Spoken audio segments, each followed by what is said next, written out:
Hermanos, buenas noches. Los saludo en el nombre de Cristo Jesús.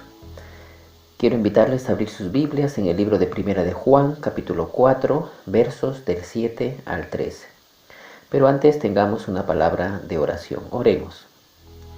Eterno Señor, te damos gracias porque nos concedes acercarnos a tu palabra. Queremos leerla, queremos, Señor, meditar en ella. Sabemos que tu palabra es la verdad. Queremos ser edificados, Señor, instruidos por ti. Reconocemos nuestra necesidad espiritual, reconocemos que somos pecadores, reconocemos, Señor, que necesitamos tu instrucción, tu ayuda. Bendícenos, Señor, en esta porción de tu palabra. Edifícanos, renuévanos, cámbianos, Señor, que cada día podamos ser más a la imagen de tu Hijo Jesucristo. Todo esto te lo pedimos en el nombre de Cristo Jesús. Amén y amén. Leamos pues, hermanos, Primera de Juan, capítulo 4, del 7 al 13. Dice así la palabra del Señor. Amados, amémonos unos a otros, porque el amor es de Dios. Todo aquel que ama es nacido de Dios y conoce a Dios. El que no ama no ha conocido a Dios, porque Dios es amor. En esto se mostró el amor de Dios para con nosotros, en que Dios envió a su Hijo unigénito al mundo para que vivamos por Él.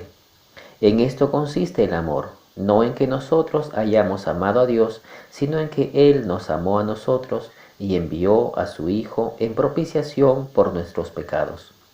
Amados, si Dios nos ha amado así, debemos también nosotros amarnos unos a otros. Nadie ha visto jamás a Dios. Si nos amamos unos a otros, Dios permanece en nosotros y su amor se ha perfeccionado en nosotros. En esto conocemos que permanecemos en Él y Él en nosotros, en que nos ha dado de su Espíritu. Bien, hermanos, en este pasaje que hemos leído encontramos básicamente 4 puntos. El punto número 1 es el mandamiento. Esto lo encontramos en el versículo 7 y también en el versículo 11. ¿Cuál es el mandamiento? El mandamiento es que nos amemos unos a otros. Así dice el versículo 7, la primera parte, dice: amados, amémonos unos a otros. El versículo 11 también nos dice, debemos, vea usted en la parte B, versículo 11, debemos también nosotros amarnos unos a otros. Así que este es el punto número 1, el mandamiento, que nos amemos unos a otros. El punto número 2, tenemos la evidencia y testimonio de que somos hijos de Dios y que conocemos a Dios. Bien, entonces la evidencia y testimonio lo encontramos en los versículos 7 en la segunda parte, también el versículo 8 y el versículo 12. Dice así el versículo 7, la segunda parte. Todo aquel que ama es nacido de Dios y conoce a Dios. Vemos entonces aquí una evidencia y al mismo tiempo un testimonio de que hemos nacido o somos hijos de Dios y también que conocemos a Dios cuando nos amamos unos a otros. El versículo 8 también nos dice lo mismo en cuanto a la evidencia y el testimonio. Dice, el que no ama no ha conocido a Dios, porque Dios es amor. Entonces no nos engañemos, ¿no? Simplemente, si amamos a nuestros hermanos, si nos amamos unos a otros, pues damos como evidencia que conocemos a Dios. Y el versículo 8, en contraposición, el que no ama simplemente no ha conocido a Dios.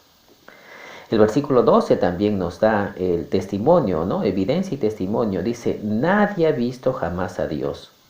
Sin embargo, si nos amamos unos a otros, Dios permanece en nosotros y su amor se ha perfeccionado en nosotros.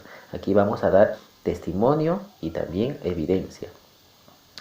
Muy bien, el punto número 3 es el ejemplo de amor.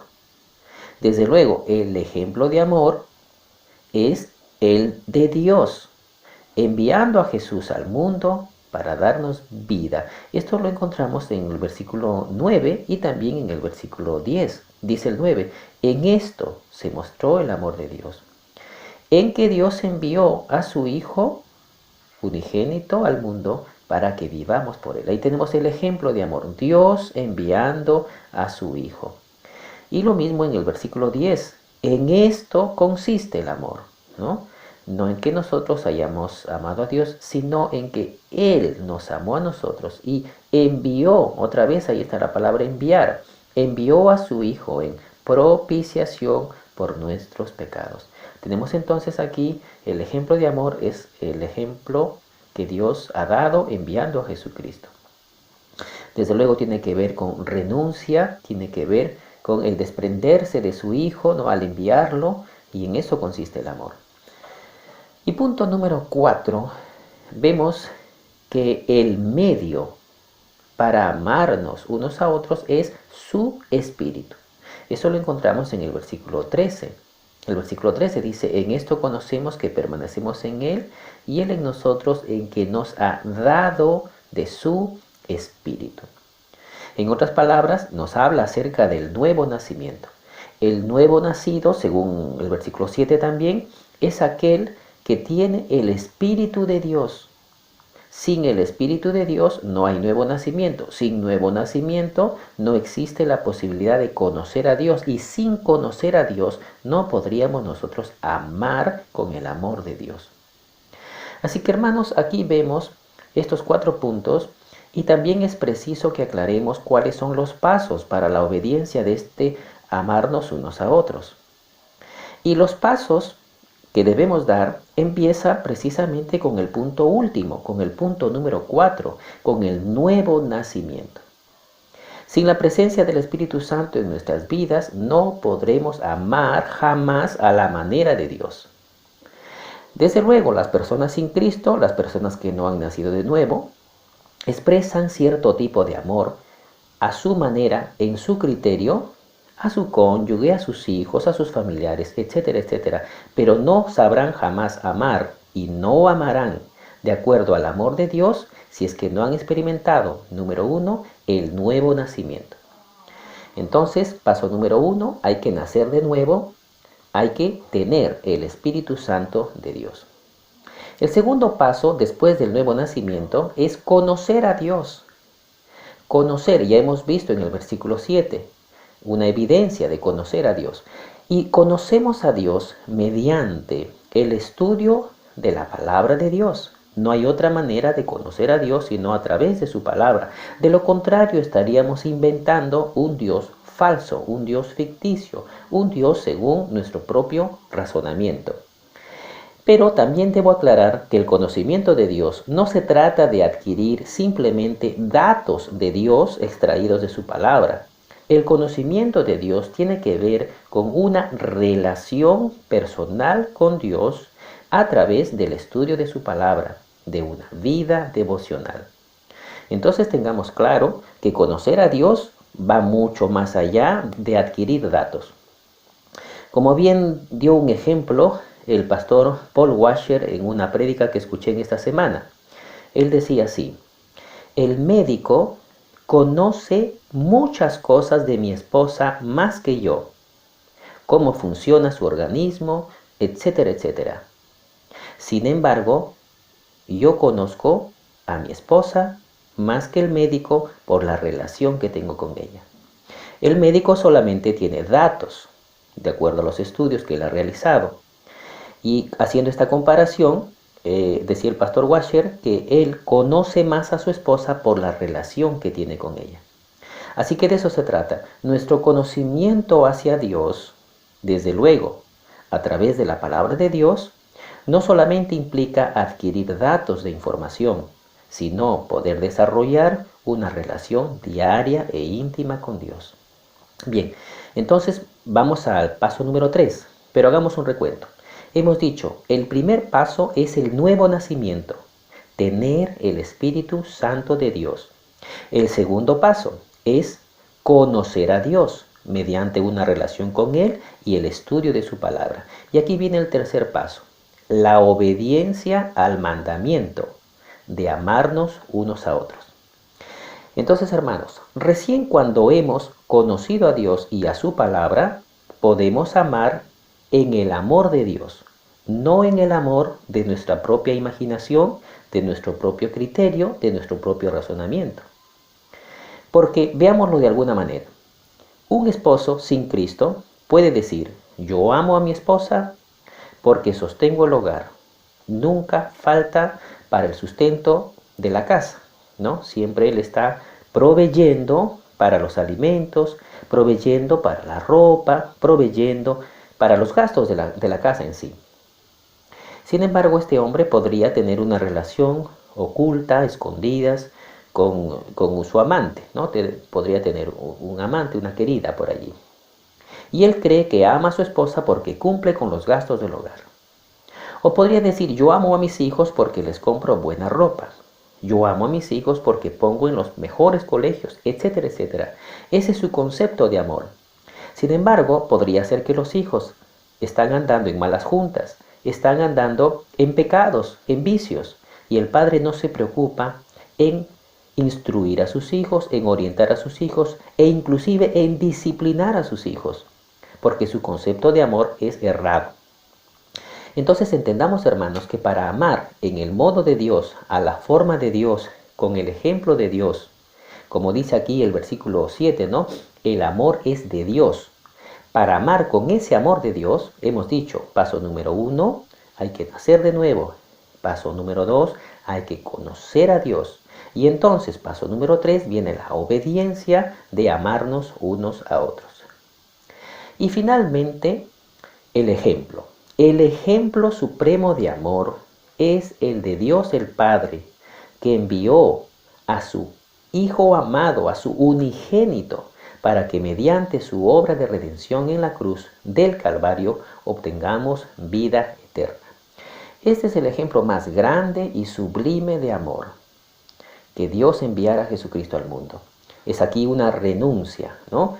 de su propio Hijo, el despojarse de su Hijo y enviarlo para morir una muerte cruenta, una muerte cruel, para que nosotros podamos tener vida y así el perdón de nuestros pecados.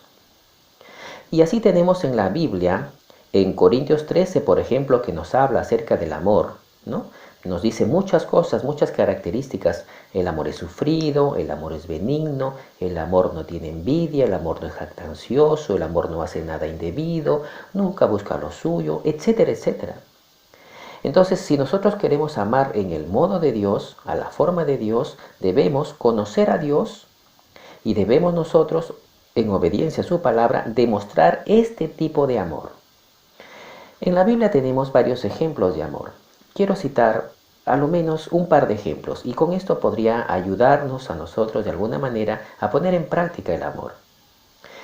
En el Antiguo Testamento vemos, por ejemplo, a Jonatán y a David. La Escritura nos dice que Jonatán amaba a David. Y sabemos que Jonatán, por ser el hijo de Saúl, pues bien le correspondería, ¿no?, el trono, ser el sucesor de su padre como rey. Sin embargo, Jonatán no es envidioso. Jonatán no tiene envidia. Jonatán más bien es humilde. Jonatán de alguna manera reconoce y acepta que David es el ungido para ser el próximo rey. Entonces, lejos de aborrecerlo, él dice en 1 de Samuel, versículo 16, 1 de Samuel 23, quiero leer, dice: entonces se levantó Jonatán, hijo de Saúl, y vino a David a Ores y fortaleció su mano en Dios. Y le dijo: no temas, pues no te hallará la mano de Saúl mi padre, y tú reinarás sobre Israel, y yo seré segundo después de ti, y aún Saúl mi padre así lo sabe. Entonces, como vemos en este pasaje, Saúl sabía que David iba a reinar, y sabiendo que David va a reinar no le tiene envidia. Y nosotros tenemos que preguntarnos, hermanos, si es que en nuestra vida cotidiana podemos nosotros envidiar a alguien, a nuestros hermanos que de alguna manera pudieran ser más, tener mayor privilegio, ¿no? Y a lo mejor está naciendo en nuestro corazón este tipo de envidia. Pero yo quiero retroceder en 1 de Samuel, el capítulo 18, quiero leer desde el 1 hasta el 4. en esta historia de Jonathan y David. Dice 1 Samuel 18:1: aconteció que cuando él hubo acabado de hablar con Saúl, el alma de Jonathan quedó ligada con la de David, y lo amó Jonathan como a sí mismo. Y Saúl le tomó aquel día y no le dejó volver a casa de su padre. E hicieron pacto Jonathan y David, porque él le amaba como a sí mismo. Y Jonathan se quitó el manto que llevaba y se lo dio a David, y otras ropas suyas, hasta su espada, su arco y su talabarte. Bien, pues David era, en el capítulo 18, David todavía era un muchacho, ¿no? Había venido de derrotar a Goliat, pero él era un pastor, y pues tenía él las ropas de un pastor, mientras que Saúl tenía su traje, siendo que era el hijo del rey. Él tenía su túnica, sus ropas nobles. Y entonces Jonathan toma una decisión acá, porque el amar a una persona es decidir y renunciar. Entonces él se despoja de su traje real, lo viste, le da otras ropas más, y no solamente eso, sino que le da también dice, su espada, su arco, su talabarte, y comienza a enseñarle, seguramente, porque David todavía era un muchacho, a cómo usar, cómo manejar la espada, etcétera, etcétera, ¿no? Se desprende de sus propias cosas y está dispuesto a enseñarle, está dispuesto a ayudarle a este joven David. Bien, entonces nosotros, cuando amamos, ya haciendo una reflexión en nuestro cotidiano vivir, no debemos mostrar envidia con aquella persona que resulte ser más privilegiada. Más bien, al contrario, si amamos, le ayudamos. Si esa persona aún es inexperta o necesita orientación, pues se la damos, ¿no? Bien, entonces ahí tenemos un ejemplo de amor. Hay otro ejemplo de amor en Ruth. Quiero leer Ruth capítulo 1, en los versículos del 15 al 17. Dice así: y Noemí le dijo a Ruth, ¿no? He aquí tu cuñada se ha vuelto a su pueblo y a sus dioses. Vuélvete tú tras ella. Respondió Ruth: no me ruegues que te deje y me aparte de ti, porque a donde quiera que tú fueres, iré yo, y donde quiera que vivieres, viviré.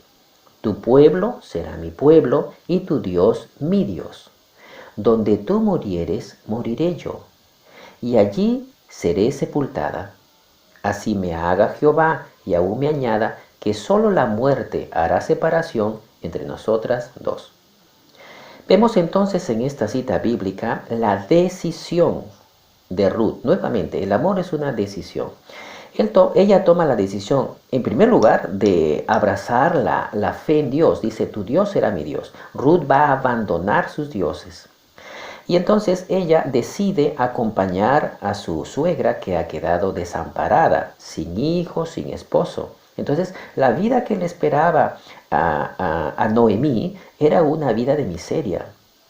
Y Ruth, que era joven, que podría haberse vuelto a su casa y empezar una nueva vida, decide renunciar a esa posibilidad de empezar de nuevo, siendo que es joven. Y no, en esa renuncia ella decide acompañar a Noemí.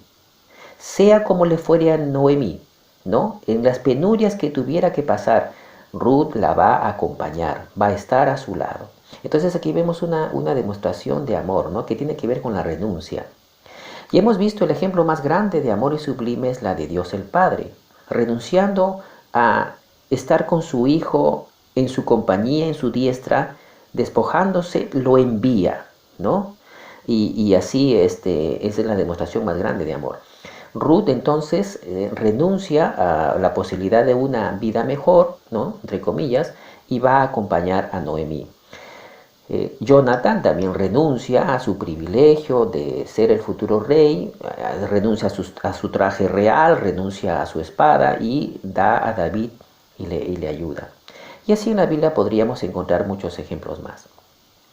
Entonces, hermanos, nosotros, para demostrar el amor de Dios, desde luego que hemos nacido, hemos experimentado el nuevo nacimiento y tenemos el Espíritu Santo, y desde luego estamos creciendo en el conocimiento de Dios, en el estudio de su palabra, en una relación con Dios, la demostración del amor para nosotros se manifiesta en nuestro entorno inmediato.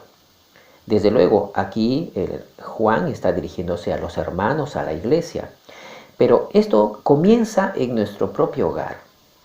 En nuestro propio hogar van a darse situaciones, como lo ocurrió en el hogar de Ruth, de Noemí, que está presente en el hogar nuestros abuelitos o un familiar enfermo o qué sé yo, cierta situación que amerita nuestro desprendimiento de algún tipo de privilegio, nuestra renuncia aún de nuestro tiempo, qué sé yo, para darle atención, dedicación a la persona que está al lado nuestro.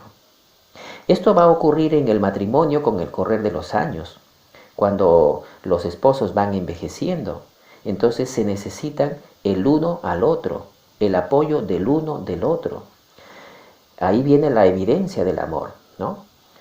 Y como dice el versículo número 12, dice, nadie ha visto jamás a Dios. Si nos amamos unos a otros, Dios permanece en nosotros y su amor se ha perfeccionado en nosotros. Estoy volviendo a leer en 1 de Juan 4, el versículo 12. Aquí hay una condicional y hay que entender bien. Dice sí. Si nos amamos unos a otros, Dios permanece en nosotros. Aquí hay que entender algo y no malinterpretar, ¿no? Podríamos caer en un error.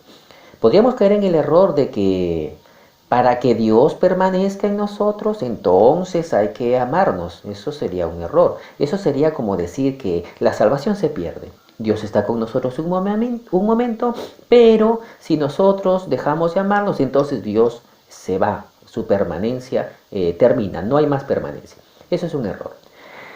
Aquí lo que tenemos que comprender para interpretar bien este versículo es la relación que existe de la permanencia dentro del vínculo matrimonial. Cuando un hombre y una mujer se casan, bíblicamente, el matrimonio es para toda la vida. Es decir, deben de permanecer, ahí subrayo la palabra permanencia, unidos en el matrimonio hasta la muerte. Y desde luego, en esa permanencia del matrimonio, deben ir desarrollando una mejor relación entre cónyuges. Y al mismo tiempo, su crecimiento en la comunión con Dios y en el conocimiento de Dios. De tal manera que al ir muriendo a sus propios deseos, muriendo crucificando la carne, ¿no? Abandonando la carnalidad, entonces van desarrollando madurez espiritual y de esa manera mayor amor entre cónyuges, en esa permanencia. Entonces, con esa similitud, volvemos al pasaje y entendamos que nosotros en Cristo es un camino que continúa hasta el final de nuestras vidas. Nosotros no venimos a la vida cristiana para estar un par de años con Dios y luego nos retiramos. Eso sería la apostasía o una demostración que nunca nos convertimos. El verdadero creyente demostrará en la permanencia en el camino del Señor. Y en esa permanencia el amor va a ir perfeccionándose en la medida que crezcamos en el conocimiento y en nuestra relación con Dios. Y de esa manera quedará como demostrado que Dios está con nosotros permanentemente. Y esa es la forma como debemos entender bien este versículo 12. Bien, hermanos, entonces, haciendo un recuento de lo que hemos hablado en esta noche, en estos versículos del 7 al 13 de 1 de Juan 4, hemos visto 4 puntos. Punto número 1, el mandamiento, que nos amemos unos a otros. Punto número 2, la evidencia y testimonio de que somos hijos de Dios y que conocemos a Dios, precisamente es el amarnos unos a otros. Punto número 3, el ejemplo supremo de amor es el ejemplo de Dios, enviando a Jesús al mundo para darnos vida. Y punto número 4, el medio para amarnos es su espíritu. ¿No? Habla del nuevo nacimiento. Bien, hermanos, entonces damos gracias a Dios por su palabra. Sigamos creciendo en nuestro conocimiento de Dios. Sigamos creciendo en el estudio de la palabra. Y entendamos, hermanos, de que el mundo no ama en el amor de Dios. La televisión, los programas, las películas, qué sé yo. Todo lo que nos alimentamos de la televisión es un amor falso. Esos programas de televisión que podrían ser inclusive hasta románticos, ¿no? El amor bíblico, el amor de Dios va mucho más allá de regalar una rosa, una caja de chocolates, de bombones, va mucho más allá de ese tipo de demostración o manifestación romántica. El amor bíblico tiene que ver mucho más allá de eso. Entonces, hermanos, sigamos, permanezcamos en los caminos de Cristo, sigamos creciendo en la palabra del Señor, sigamos madurando, de tal manera que ese amor se vaya cada día perfeccionando más y más. Y ese será nuestro testimonio, y esa será la evidencia más grande de que hemos nacido de nuevo, de que estamos en Cristo. Les invito a inclinar su rostro, vamos a tener un momento de oración. Oremos. Eterno Padre Celestial, te damos gracias por tu palabra. Tu palabra es muy clara, tu palabra es puntual, tu palabra es precisa. Si nosotros hemos nacido de nuevo, tenemos que permanecer en ti, Señor, y crecer en el conocimiento de tu palabra, y así amarnos unos a otros e ir perfeccionándonos, Señor. Ejemplos hay muchos en tu palabra. Ayúdanos, Señor, a renunciar, a no ser egoístas, a abandonar nuestra propia modo de pensar carnal, superfluo, Señor, de las vanidades de este mundo. Al contrario, Señor, que nosotros estemos dispuestos a la renuncia, y como dice tu palabra en Corintios, ¿no? El amor todo lo espera, el amor todo lo soporta. A veces, Señor, no tenemos paciencia con nuestros hijos, no tenemos paciencia con el cónyuge, no estamos dispuestos a soportar. A veces tenemos mayor capacidad de soportar a un jefe mundano y no soportar una falta, o no tenemos la paciencia para esperar que el cónyuge o que los hijos o que un familiar vaya aprendiendo, madurando, creciendo también en la fe, en el conocimiento tuyo. Ayúdanos, Señor, ayúdanos, Padre, a poner en práctica el amor genuino, el amor cristiano, el amor verdadero que tú nos has ordenado en tu palabra. Bendice, Señor, a cada uno de mis hermanos, bendice a tu iglesia, bendice a tu pueblo, Señor. Cuántas necesidades hay dentro del pueblo de Dios. Cuántos hermanos que están sufriendo, Señor, por una enfermedad, por una dolencia física.